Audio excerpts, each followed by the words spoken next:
Spent over a month in a burn unit with police peeping through the windows to see what he was doing. If true, that means Phoenix officers knew his condition was bad. And Michael says officers were there for days and often kept him handcuffed. Like, what do you mean they were there? They were just outside the room. They had like this little like clicker thing that's like a blind inside the window, and they just...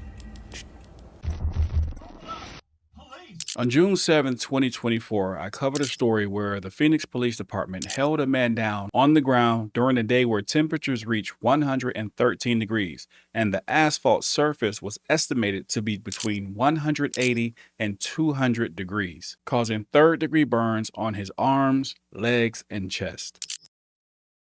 The DOJ wants to take over that department, and the city just made national headlines after we exposed officers punching and tasering a man who's deaf. Tonight, we're back investigating a new case, and we're warning you right off the bat, parts of this story are hard to watch. Yeah, this video shows officers on top of a man in the middle of the afternoon, in the middle of the summer, in the middle of a record-breaking heat wave. That man has not been charged for this incident, but he spent more than a month in the hospital with third-degree burns. His attorneys say officers literally cooked him on the blacktop.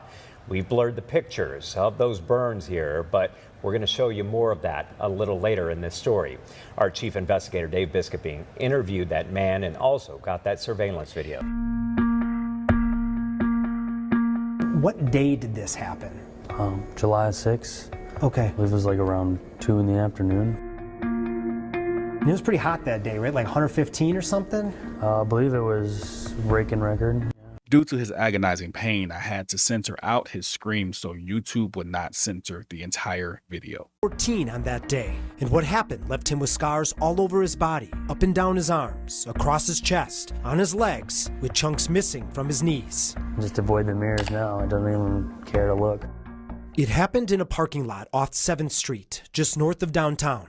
Surveillance video shows Michael on the phone walking to the store. That's when a police SUV pulled up behind him. He says the officers told him to come here, and he did. I walked up to them and with my phone in the hand and said what happened or what's going on. I don't really remember what I said, but I came back. One officer grabbed my one wrist, and then the other officer grabbed my other wrist. Before we go further, here's the backstory. Michael lives in a house close by, practically across the street. And according to Michael, his roommate had just reported a theft from their house. So there was a theft situation going on. Right, and he just... But it wasn't involving you, right? No. A court record search shows Michael has a handful of misdemeanor cases in Arizona. 3 dismissed, 1 guilty judgment for criminal damage, and on this day, he had an outstanding warrant for a failure to appear. But Michael claims he didn't know he had a warrant. And police confirmed these officers didn't know about it either. In my mind, too, I feel like deep down, like because I think to myself, like, I had a bad past, I don't deserve a lot of good things in my life, so I'm like, maybe I did deserve this, you know? That's the background. Now let's get back to what happened. Remember, we don't have body camera video, so we can't hear what's happening. And then they told me, like, instantly in a like a mean, hostile voice that they were saying, like, you're being detained. And I said, but I'm on the phone. What did I do? Like, I didn't do anything. Please explain to me. And they're like, why are you getting antsy? Why are you seem like you're nervous? And I said, I'm not. I'm just, you scared me. Like, you told me I'm being detained and I didn't do anything. Can you at least explain to me? I want to sit down. Let me sit down. Like, look, I'm not trying to run. And I sat down on the back of some random person's truck tail. I saw that, yeah. About 15 seconds later, Michael stands. The video shows them struggling for about 30 seconds. Then more officers run up and take him down. They said, give me your arm, stop resisting. And I think that's when like 5 people were on me. He thought of George Floyd because they were kneeling on his back and neck, in addition to the pavement burning his body. Michael spent more than 4 minutes on the blacktop before getting handcuffed, then picked up and dragged to the police car. He said his skin was already bubbling and peeling away. Can you describe the pain? Like, how bad was it?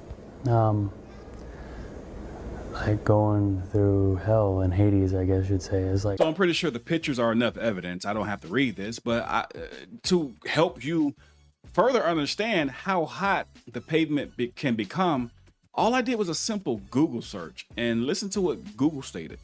In 114-degree weather, pavement Particularly asphalt can reach temperatures as high as 160 degrees Fahrenheit due to its dark color absorbing a large amount of heat from the sun, often being 40 to 60 degrees hotter than the surrounding air temperature, meaning it can be significantly hotter than the actual air temperature, making it crucial to consider the pavement temperature when walking pets or going barefoot outside on hot days. At such high temperatures, even brief contact with the pavement can cause burns, especially on sensitive skin like a dog's paw. PD's on notice. They're set to face yet another lawsuit, and it's from a case we exposed just a couple months ago. During our record-breaking heat wave this summer, officers held this man down on the asphalt with the skin melting and peeling away from his body. ABC 15 Chief Investigator Dave Biscopine broke that story. This is Michael Kenyon, and this video shows the permanent scars that are now left across his chest, his arms, and his legs.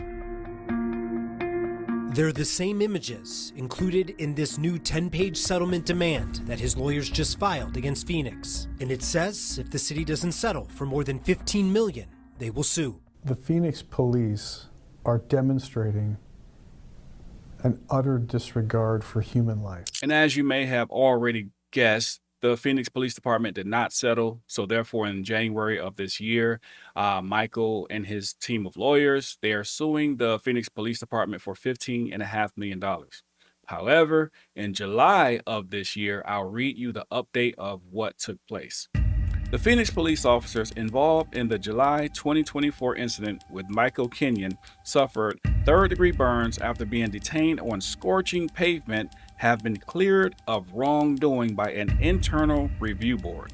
However, the case is now the focus of an active federal lawsuit, and the Phoenix Police Department has since updated its policies to address heat-related risk during detentions. It should have been common sense, actually.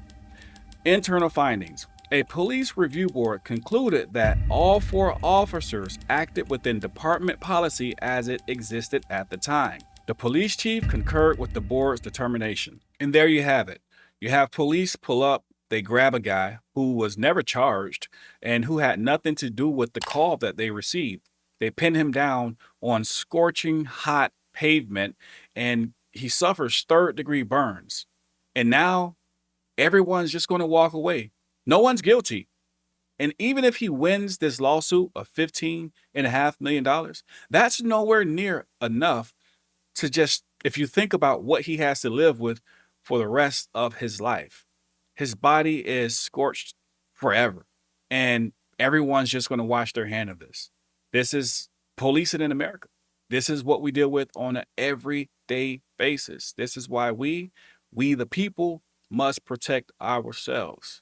Make sure you don't only just know your rights, because sometimes it's just not enough.